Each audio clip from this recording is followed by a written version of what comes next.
Hey, what's up, guys? Coach Mac, playfastfootball.blogspot.com. I want to start off today just with a little networking shout out. You guys can follow me on Twitter at CoachMac8740. All right, that's my normal Twitter address at FLHSFBCHAT. All right, is my second Twitter address. I have just started running the Florida High School football chat on Sunday nights at 8 o'clock. This Sunday was my first one. Great way to share advice, share some coaching, learn some things with some other people. I participate in a few others. Wednesday night on the Texas one. Last night there was a Swarm football chat.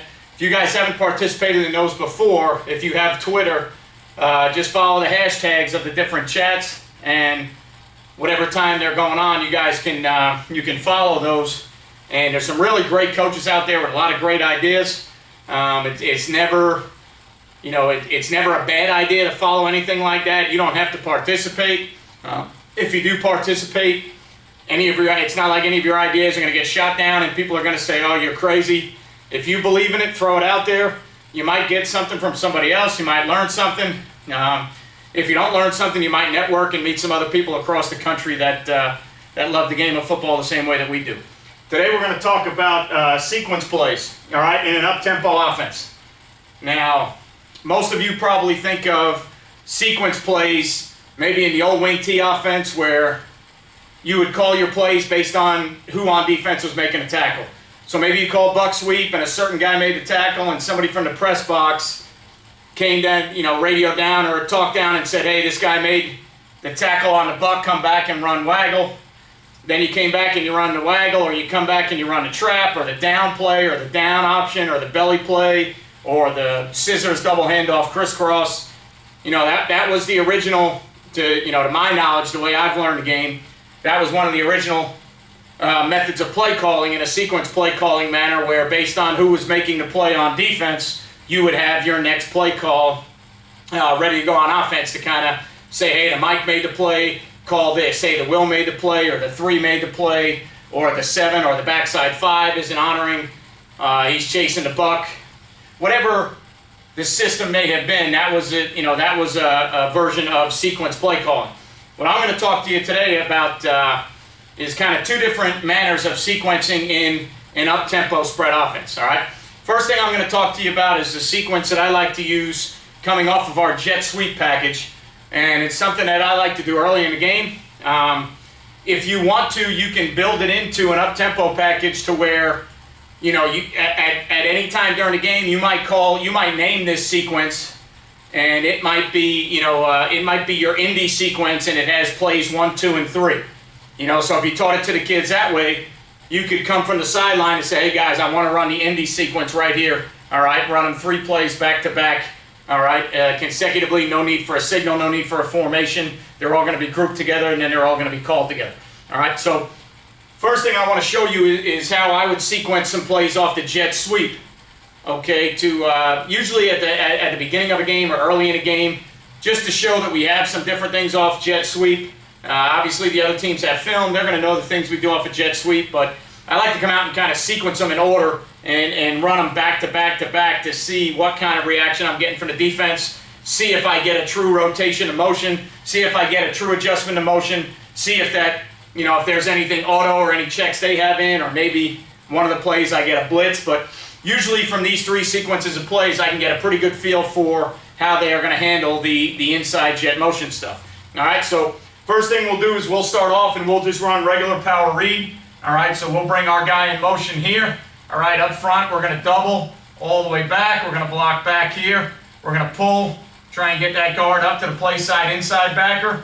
All right, we're going to hinge this tackle on the backside. All right, we are going to go ahead and read the end. All right, we're going to get up and try and go to the safety if we can. Try and go to the corner if we can. Tailback's going to have the first thing off the edge. All right, if he gets a blitzing Sam, all right, or if he doesn't get a blitzing Sam, he's going to have that first thing off the edge. Now, depending on how they play the Sam, sometimes I will have, all right, my slot, all right, block the Sam the tailback has the SAM if he gets a blitz. If the tailback doesn't get a blitz, then he's going to look inside for the Mike overrunning, all right, or overlapping the jet sweep play, all right? We don't know how fast the Mike's going to run. We don't know what his fit is. So a lot of times we'll put the tailback on the edge for a blitz. If he doesn't get blitz, he'll turn and look for the first thing inside, okay? Depending on how the Mike plays on film, all right, sometimes we might just put this receiver up on the safety, put the tailback on the edge, okay, and go from there. So we're going to run regular power read on the backside here. All right, on the backside, we're going to have our access, hitch or fade, and the quarterback, even with the jet sweep motion, the quarterback can throw that hitch route or fade route depending on the coverage he's getting. All right, so we go normal motion here. We're going to mesh. All right, quarterback is going to shuffle slightly with the mesh, and then we are either going to give the jet sweep or we're going to run the QB power. All right, so we'd either give the jet sweep or run the QB power. That's normally the first thing we would do, okay, in that sequence. All right, the second thing we would do in that sequence, okay, is we would go play action pass. All right, in that sequence, the next thing we'll do is we'll go play action pass now. All right, and the routes could change week to week or based on coverage, but just in general, all right, we'll go post over dig with shallow coming from the backside of the X. All right, we'll go full gap protection away from the jet. So we'll go full gap away from the jet. We'll put the tailback in the C gap. The jet fake will then be in the D gap, okay? Not a great drawing. It'll be tight in the D gap there. All right, so we have a 7-man protection with the quarterback in the pocket. All right, so we've got a 7-man protection. We feel good that we should be able to get this off. Even if the front 7 came, we should have everybody accounted for. We're going to go hard into the jet. Quarterback's going to get low and maybe even shuffle one with it. And then he's going to drop into, all right, a 3-step drop from the gun. And we've got post over dig over shallow. Going to look the post first. If it's a too high team, we're going to look the post first. If the safety's on top, then we're going to look the dig, then the shallow. If they rotate and close the middle, we're going to go right to dig shallow right now. All right, if they rotate a guy down and spin a guy to the middle, that's probably going to take the post away. All right, so we know if they rotate to the middle, we'll go right post over, dig over shallow right now. Okay, so that would be play number 2 in the sequence. Okay, so play number 2 in the sequence would be play action pass. All right, play number 3 in the sequence. All right, again, all these things come off a jet now. All right, so the sequence is always going to be, for us, all right, in this sequence, it's always going to be off of jet action, and it's normally going to be early in the game. Play number 3, all right, we would show reach on the front side, reach on the front side, reach with the center. All right, backside guard is going to step to reach. If he's got an A-gap player, he's going to slam that, okay, and then he's going to get out in the screen. All right, I'm going to draw the tackle first. Okay, actually I'm going to come back and draw the X first. The X is going to crack the box. First outside linebacker, walk down safety. Okay, the tackle on the weak side, away from the jet, is going to show reach. If he's got an open B gap, it's going to be dip, rip, and run, and then he's going to go flat to the sideline to try and be, all right, the player that goes to the sidewalk to kick out anything coming from outside in because we're cracking with the X. The guard is going to go reach. If there's an A-gap defender, he's going to slam it. And then he's going to get out and climb and be the alley guy. Okay? On the backside here, all right, all we're going to do is we're going to try and cut off this Sam. We're going to try and work to cut off that free safety if we can. We're going to go jet motion here, all right, and we're going to go fake the jet. The tailback is going to step up like he's leading the jet, and then he's going to leap to the backside for tailback screen. Quarterback is going to take one shuffle with the jet, stay low, drop 3 as if it's play action pass, and then he's going to turn, make sure that the screen is available, and he's going to get the ball to the tailback. If there's anybody in that throwing lane, that quarterback's going to burn that ball at their feet, or he's going to run it or do something else. All right, so we're not just going to turn and throw this screen blind. We're going to make sure it's there. But what we're trying to do now is we went jet power read, okay, and then we went jet play action pass, and now we're going to come back jet tailback screen so that they see something away from the jet action. All right, they already know on film if it's an opponent later in the season. They know what we've got coming away from the jet, but we're going to see how they handle it early. We're going to see what the rotation is to motion. We're going to see the coverage structures we're getting, and then we're going to see how they handle our jet sweep stuff. So in a real quick sequence, okay, we can go 1, power read, 2, play action, okay, 3, all right, tailback screen. All of those would be off the jet. They would all come probably towards the beginning of the game, all right, and that would be a sequence where we would run those 3 plays in succession, all right, and the only way we'd get out of it is if we were way behind the sticks, there was some type of penalty that changed it, or if one of the 2 first plays might have went for 20 or 30, then maybe we'll get out of the sequence. But if it's just normal, if we get 2 or 3 on power read, all right, and then we take our shot on play action, and we don't complete our shot on play action, we'll come back and throw the screen on 3rd down. If we're unsuccessful, we'll punt the football. But now we're going to have a feel for how they handle jet sweep motion. All right, we've got to see if there's any rotation to the motion game. We're getting a feel for their coverage structures, okay? And we started the game or early in the game with 3 plays rapidly in succession because we don't need to signal these plays in because the kids know we're going to run the plays in that sequence. All right, so that would be a sequence of plays off of jet sweep action, all right? Off of jet sweep action showing jet and running 3 plays, power read off a jet, play action off a jet, tailback screen off a jet, okay? Now, the other one I want to talk about today is how you individually attack, all right? You can sequence plays to individually attack a certain player on the field. So I'm going to talk about how you can attack a corner, all right? And make a corner make 2 or 3 different types of plays, all right, to where you're going to kind of wear him out and rotate some guys in and see if you can catch him, all right, in a 3-play sequence. All right, when we do this, we like to do it out of 3-by-1. And we love to do it with the single. All right, we love to do it with the single towards our bench so we can rotate different receivers. We may get 3 different receivers in on the play. All right, at least 2 we're going to get. I know that for a fact. We might get 3, and we're going to try and leave that corner into our boundary in for all 3 of these plays. Okay, so we're going to go ahead, and for right now, I'll just draw up generic. All right, I'll just draw up a generic stress or solo concept or, something that you'll see a lot of people play with the weak side safety, poaching 3 vertical the other way. I'm not really worried about what's there right now. What I'm worried about is showing you the sequence of plays of how we would attack, all right, that corner on that side. All right, so play number 1, we're going to go speed option, all right, to that corner, and we're going to crack it to see if we can make him make a tackle. All right, so we're going to try and go speed option, okay.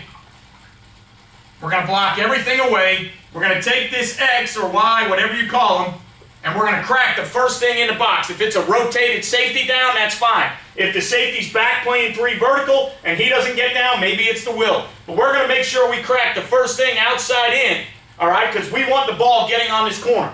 We want to go speed option right now, and we'd love to get this thing kicked. It's almost, in this sequence, it's almost going to be an auto pitch for the QB unless the end does something totally crazy or they pressure us off the edge. All right, if it's a base defense and this is the first play of the sequence, I'm going to tell the QB I want this thing pitched. I want this corner right here to have to make a tackle. Okay, we're leaving him unblocked. All right, we are specifically going after him and making him make a tackle. All right, that's what we want to do. That's what we're trying to do. Attack that corner, make him make the tackle. So play 1 in the sequence would be speed option. Okay? Now, play 2 in the sequence. All right, what I'll do is I'll come back and I'll run a play action pass with a deep shot at that single receiver. Now, mind you, this is probably into the boundary. And a lot of you are going to say, well, you're taking the field away. Why take a cheap shot into the boundary? Because we're trying to go after this corner and wear him down, all right, early in the game. If we can get a big play, great. All right, if not, we're trying to, throughout the course of a game, pick on, attack, and wear out individual players on the defense. All right, so what I would do is I would come back with jet sweep motion here. All right, I would 1 gap the line away. Okay, I put the tailback in the C gap. I put the jet sweep guy in the D gap. Okay, I would make sure I had a route that I knew was going to be one-on-one. It could be a go. It could be just take off. All right. I'm going to draw up post corner. All right, on that single individual corner over there, because now the post corner is going to get him to have to turn, maybe baseball turn after the post back to the corner. Maybe he's got to open and then baseball turn. All right, and then back here, all right, we'll just go post over some type of cross or climb. Okay, really we want the ball thrown out here to this single receiver because we're making this, in this sequence, we're trying to attack this corner. Okay, we're trying to attack this corner. So we'll come back to a full play action 7-man protection with an individual double move or post corner move or, you know, whatever it may be. I want the ball thrown deep on that corner. I want him having to run, all right, 20, 25, 30, 35 yards down the field. All right, I want him having to cover that after hopefully coming up and having to make a tackle on the first play. All right, so we get him to come up. If we're successful, he has to come up and make a tackle and be physical on the first play. We go at him on the next play. No, we don't need a formation. We don't need a call. The kids already know that play number 2 in the sequence is going to be this. So we rifle it up, hopefully within about 5 seconds of the ball being spotted. We go right back to some type of vertical shot on that corner into our sideline. Okay? Now, regardless, as long as we don't throw a pick, as long as we don't turn the ball over, okay, we are going to come right back now. All right? We are going to come right back now and we are going to change out our wideout, okay, because we're into the boundary. So after our player runs the vertical, the deep, the double move, the post corner, whether he catches it, doesn't catch it, as long as it is not picked off, okay, our receiver will run to the bench right now. So our receiver into the boundary will run to the bench, okay. We will bring on a substitute receiver, okay. The substitute receiver goes in and lines up at the single. Okay? So now we've got that corner, all right, who had to come up and tackle in the speed option play, cover a double move, a vertical, or a post corner, and now we've got a fresh receiver in on him, and if this is the coverage, we're going to come right back to some type of quick game theory. Full gap, tailback on the edge, okay, and maybe out here we'll go double slant flat, all right? But in this theory, the ball's coming back to the single, okay? So we're going to start off in speed option. We're going to crack it. We're going to try and get the ball on him, make him make a tackle. We're going back at him again into our boundary. We're going back at him again, and we're going post corner, hitch and go, out and go, stutter, some type of move, double move, vertical, make him cover 25, 30, 35 yards down the field. As long as we did not turn the ball over, as long as we did not, okay, get sacked for a 20-yard loss, we are coming right back to quick game right now, and now we're going to try and get him after covering the deep route and after making a tackle. All right, hopefully he's a little bit winded. We're going to get him to come up and make another tackle in the quick game. If we've been successful and we've got a first down, then we'll just go right back into our base offense. If we haven't been successful and we have to punt the ball, so be it. We've got a good look at that corner in one-on-one situations. We've got a good feeling for how they may play 3-by-1. All right, we got a good feeling of how that kid can tackle in open space. So one way or the other, all right, we're going sequence plays, all right, and the sequence I just drew up was Speedo, all right, play number 2, all right, was play action. Play number 3, all right, was quick game. All right, in an up-tempo spread, up-tempo, hurry up, no huddle, where you are pushing the pace, these are ways that you can sequence plays. Drew up the jet series first, okay, then I came back and I drew up the 3-by-1 individual attacking a corner, all right, with crack Speedo, make him make a tackle, make him cover a deep ball, make him cover the quick game. All right, these are just theories in the course of a game, ways that you can attack individual players, all right, and there are ways that you can also, all right, see how the defense plays certain structures or certain movements. Depending on the type of offense you run, you can attack anybody on the field you want. All right, you could take a 3 technique and you could open up play number 1. All right, play number 1 could be some type of power where you double the 3 and you try and keep your first level guys. We want to double that 3 as far as we can. All right, get his butt worn out. Play number 2, drop back pass or screen, make the 3 rush the passer. Play number 3, find the 3 and midline him and now make him read. All right, a midline play with a quarterback and a tailback. All right, that would be a sequence of attacking a 3 technique. All right, you can attack defensive ends the same way. All right, go zone read, make him play, all right, see how he plays the zone read, come right back and kick him on the zone play to where now, depending on how he is playing the zone read, you try and kick him and make him physically, if he's a long arm player, make him physically contact that fullback. All right, if it's a two-back set or a wide out in motion, make him contact that after playing the zone read. Play number 3, come back and go zone bluff where you show him the same action. You go at him with the fullback, but you don't block him, you go around him. Now if you just had a big collision on the wrong arm, now he sees that fullback coming again, here we go again, sets up for the big collision, fullback bluffs him to the perimeter, he comes under to trap the trapper, wrong arm spill. As he goes under the wrong arm spill, quarterback pulls the ball and goes on the perimeter. All right, so that's the way you could take advantage of a 5 technique. You could take advantage of individual players on the field, or you could just sequence plays in a theory off of motion, okay, to where you go one play into the next, just to see how the defense is going to play your motion. All right, again, these are sequence plays in an up-tempo offense. Use it however you want. If you don't like it, don't use it at all. We're just trying to build ways in, all right, to make our up-tempo offense more effective. All right, remember, none of these things are going to work, and none of them work well, all right, until you play fast. See you next time.